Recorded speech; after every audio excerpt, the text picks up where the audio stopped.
जय श्री कृष्णा। राधे राधे। आज हम सुनेंगे मार्गशीर्ष मास कथा के 15वें अध्याय की कथा। पिछले अध्याय में नारद जी ने पूछा था कि हे मुनि श्रेष्ठ, पार्वती जी ने पति की आज्ञा से किस प्रकार शुभदायक व्रत का पालन किया, वह मुझे बताइए। हे ब्राह्मण, उसके बाद उत्तम व्रत वाली पार्वती जी ने उस व्रत को पूर्ण किए जाने पर गोपी श्री कृष्ण ने किस प्रकार जन्म धारण किया, वह भी मुझे बताने की कृपा करें। तब नारायण जी कहते हैं कि हे नारद जी, शिवजी यद्यपि स्वयं ही आपके तप के विधाता हैं, तथापि वे पार्वती जी से व्रत की विधि और उनकी दिव्य कथा का वर्णन करके तप करने के लिए चले गए। यद्यपि शिवजी श्री हरि के ही पृथक स्वरूप हैं, तथापि वे वहां से श्री हरि की आराधना में संलग्न होकर उन्हीं के ध्यान में तत्पर हो श्री हरि की भावना करने लगे।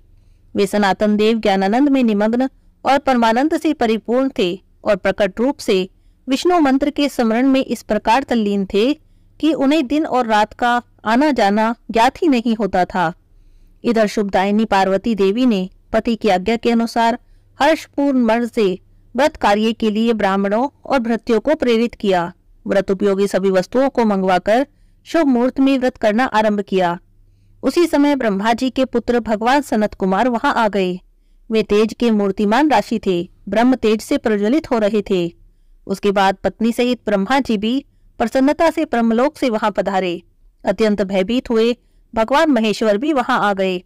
हे नारद जी, जो क्षीर सागर में शयन करते हैं, जगत के शासक और पालन पोषण करने वाले हैं, जिनके गले में वनमाला लटकी रहती है, जो रत्नों के आभूषणों से विभूषित हैं और जिनके शरीर का वर्ण श्याम है, वे चार भुजाधारी भगवान विष्णु, लक्ष्मी जी और पार्षदों के साथ बहुत सी सामग्री लिए हुए रतन जनित विमान पर आरूढ़ होकर वहां पर उपस्थित हो गए। उसके बाद हे नारद जी, सनक सनंदन, कपिल, सनातन, आसुरी, यति, आरुणि, पुलह, पुलस्त्य, अगस्त जी, दुर्वासा सहित बहुत से ऋषि मुनि अपने शिष्यों के साथ वहां पर आकर पधारे। हे मुनि, धर्मपुत्र नर नारायण भी वहां पर आए। पार्वती जी के उस व्रत में दिक्पाल, देवता, यक्ष, गंधर्व, किन्नर और गणों के सहित सभी पर्वत भी उपस्थित हुए। शैलराज हिमालय, जो अत्यंत रत्नों के उद्भव स्थान है, कौतुकवश अपनी कन्या के व्रत में रत्नाभरणों से अलंकृत हो पत्नी, पुत्र गण और अनुयायियों सहित आए। उनके साथ नाना प्रकार के द्रव्यों से संयुक्त बहुत बड़ी सामग्री थी। उसमें व्रत उपयोगी मणि, माणक्य और रत्न थे। अनेक प्रकार की ऐसी वस्तुएं थी जो संसार में दुर्लभ हैं। 1 लाख गज रत्न, 3 लाख अश्व रत्न, 10 लाख गोरत्न, 1 करोड़ स्वर्ण मुद्राएं, 4 लाख मुक्ता, 1 सहस्त्र कौस्तुभ मणि, अत्यंत स्वादिष्ट और मीठे पदार्थों की 1 लाख भार थे। इसके अतिरिक्त पार्वती जी के व्रत में ब्राह्मण, मनु, सिद्ध, नाग और विद्या के समुदाय और सन्यासी, भिक्षुक और बंदीगण भी आए। उस समय कैलाश पर्वत के राजमार्गों पर चंदन का छिड़काव किया गया। पद्म राग मणि से बने हुए शिव मंदिर में आम के पल्लवों की बंधनवारें बांधी गई। कदली के खंभे उसकी शोभा बढ़ा रहे थे। वहीं धूप, धान्य, पत्ते, खील, फल और पुष्पों से सुसज्जित था। उपस्थित सारा जन समुदाय आनंद पूर्वक उसे निहार रहा था। सारे ही कैलाशवासी परमानंद में निमग्न हो रहे थे। हे नारद जी, शंकर जी ने सभी अतिथियों को ऊंचे ऊंचे सिंहासन पर बैठाकर उनका बहुत आदर सत्कार किया। पार्वती जी के इस व्रत में इंद्र दानाध्यक्ष, कुबेर कोषाध्यक्ष और स्वयं सूर्य आदेश देने वाले और वरुण परोसने के काम पर नियुक्त हुए थे। उस समय दही, दूध, घृत, गुड़, चीनी, तेल और मधु आदि की लाखों नदियां बहने लगी। इसी प्रकार गेहूं, चावल, जौ, चिवरे आदि के पहाड़ों के पहाड़ लग गए। हे महामुने, पार्वती जी के व्रत में कैलाश पर्वत पर सोना, चांदी, मूंगा और मणियों के पर्वत सरीखे ढेर लगे हुए थे। लक्ष्मी जी ने भोजन तैयार किया, जिसमें परम मनोहर खीर, पूड़ी, अदहनी का चावल, घृत से बने हुए अनेक विध व्यंजन थे। देव ऋषियों के साथ स्वयं नारायण ने भोजन किया। उस समय 1 लाख ब्राह्मण परोसने का काम कर रहे थे। भोजन कर लेने के बाद जब वे रतन सिंहासनों पर विराजमान हुए, तब परम चतुर लाखों ब्राह्मणों ने उन्हें कर्पूर आदि से सुवासित करके पान के बीड़े समर्पित किए।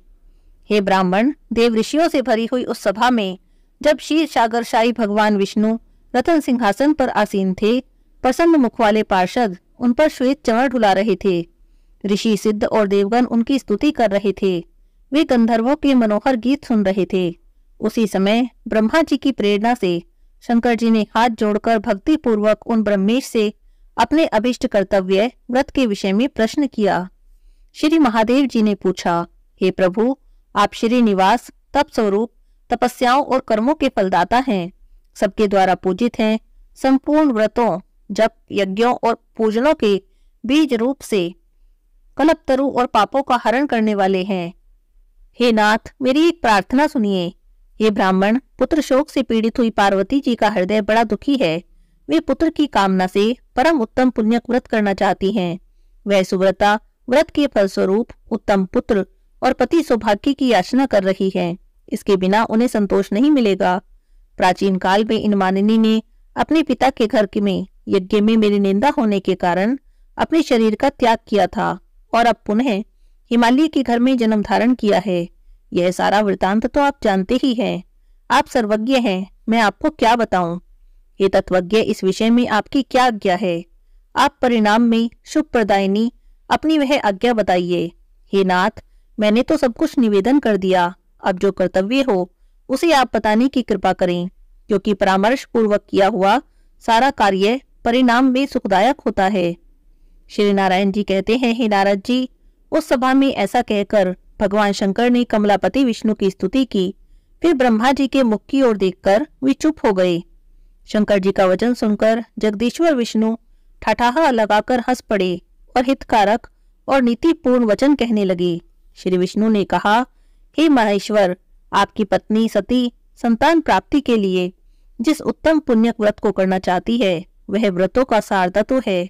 यह व्रत स्वामी सौभाग्य का बीज है, सबके द्वारा असाध्य है, संपूर्ण अभिष्ट फल का दाता है, सुखदायक है, सुख का सार है और मोक्ष देने वाला है। जो सबकी आत्मा साक्षी स्वरूप, ज्योति रूप, सनातन, आश्रय रहित, उपाधिहीन, निरामय, भक्तों की प्राण स्वरूप, भक्तों के ईश्वर, भक्तों पर अनुग्रह करने वाले, दूसरों के लिए दुराध्य परंतु भक्तों के लिए सुसाध्य, भक्ति के वशीभूत, सर्वसिद्ध और कला रहित हैं। ये ब्रह्मा, विष्णु और महेश्वर जिन पुरुषों की कलाएं हैं, महान विराट जिनका एक अंश है, जो निर्लिप्त, प्रकृति से परे, अविनाशी, निग्रह करता, उग्र स्वरूप, भक्तों के लिए मूर्तिमान, अनुग्रह स्वरूप, ग्रहों में उग्र ग्रह और ग्रहों का निग्रह करने वाले हैं। वे भगवान आपके बिना करोड़ों जन्मों में भी साध्य नहीं हो सकते। सूर्य, शिव, नारायणी माया, कला आदि की दीर्घ काल तक उपासना करने के बाद मनुष्य भक्त संसर्ग की हेतु स्वरूपा श्री कृष्ण भक्ति को पाता है। हे महादेव, उस भक्ति को प्राप्त कर भारतवर्ष में बारंबार भ्रमण करते हुए जब भक्तों की सेवा करने से उसकी भक्ति परिपक्व हो जाती है, तब भक्तों की कृपा से और देवताओं के आशीर्वाद से उसे श्री कृष्ण मंत्र प्राप्त होता है, जो परम उत्कृष्ट निर्वाण रूप फल प्रदान करने वाला है। कृष्ण व्रत और कृष्ण मंत्र संपूर्ण कामनाओं के फल का प्रदाता है।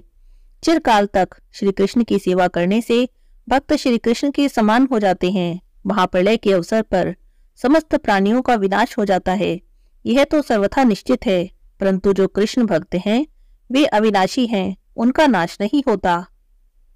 हे महादेव जी, श्री कृष्ण भक्त तो अत्यंत निश्चित होकर अविनाशी गोलोक में आनंद मनाते हैं। हे महेश्वर, आप सबका संहार करने वाले हैं, परंतु कृष्ण भक्तों पर आपका वश नहीं चलता। उसी प्रकार माया सबको मोह लेती है, परंतु मेरी कृपा से वह भक्तों को नहीं मोह पाती। नारायणी माया समस्त प्राणियों की माता है, वह कृष्ण भक्ति का दान करने वाली है। वह नारायणी माया मूल प्रकृति, अधीश्वरी, कृष्ण प्रिया, कृष्ण भक्ता, कृष्ण तुल्या, अविनाशिनी, तेज स्वरूपा और स्वेच्छा के अनुसार शरीर धारण करने वाली है। सुर निग्रह के अवसर पर वह देवताओं के तेज से प्रकट हुई। उसने दैत्य समूह का संहार करके दक्ष की अनेक जन्मों की तपस्या के फलस्वरूप भारतवर्ष में दक्ष पत्नी के गर्भ से जन्म लिया। फिर वह देवी सती, जो स्वयं सनातनी कृष्ण शक्ति हैं, अपने पिता के यज्ञ में आपकी निंदा होने के कारण शरीर का त्याग करके गोलोक में चली गई। हे महादेव जी, तब पूर्व काल में आप उनके रूप और गुणों के आश्रयभूत परम सुंदर शरीर को लेकर भारतवर्ष में भ्रमण करते हुए बड़े दुखी हो गए थे। उस समय श्री शैल पर नदी के किनारे मैंने आपको समझाया था। फिर उन्हीं देवी ने शीघ्र ही शैलराज की पत्नी के गर्भ से जन्म लिया। हे शंकर जी, उत्तम व्रत का आचरण करने वाली साध्वी शिवा पुण्यक नामक इस व्रत का अनुष्ठान करें। इस व्रत के पालन से सहस्त्रों राजसूय यज्ञों का पुण्य प्राप्त होता है। हे त्रिलोचन, इस व्रत में सहस्त्रों राजसूय यज्ञ के समान धन का व्यय होता है। अतः यह व्रत सभी साध्वी महिलाओं के द्वारा साध्य नहीं है। इस पुण्य व्रत के प्रभाव से स्वयं गोलोकनाथ श्री कृष्ण पार्वती जी के गर्भ से उत्पन्न होकर आपके पुत्र होंगे।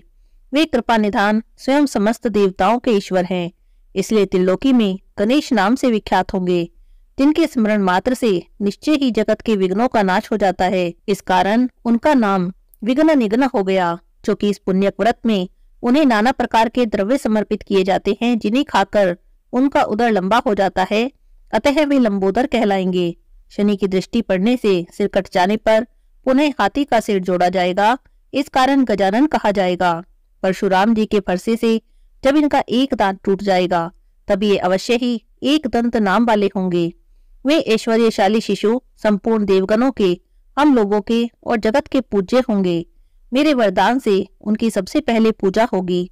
संपूर्ण देवों की पूजा के समय सबसे पहले उनकी पूजा करके मनुष्य निर्विघ्नता पूर्वक पूजा के फल को प्राप्त करेगा, अन्यथा उसकी पूजा व्यर्थ हो जाएगी। सभी मनुष्यों को चाहिए कि गणेश, सूर्य, विष्णु, शंभु, अग्नि और दुर्गा, इनकी सबसे पहले पूजा करके तब अन्य देवताओं की पूजा करे। गणेश जी का पूजन करने पर जगत के विघ्न निर्मूल हो जाते हैं। सूर्य देव की पूजा से निरोगता आती है और श्री विष्णु की पूजा से पवित्रता, मोक्ष, पापनाश, यश और ऐश्वर्य की वृद्धि होती है। शंकर जी का पूजन तत्व ज्ञान के विषय में परम तृप्ति का बीज है। अग्नि का पूजन करने से बुद्धि की शुद्धता का उपादक कहा जाता है।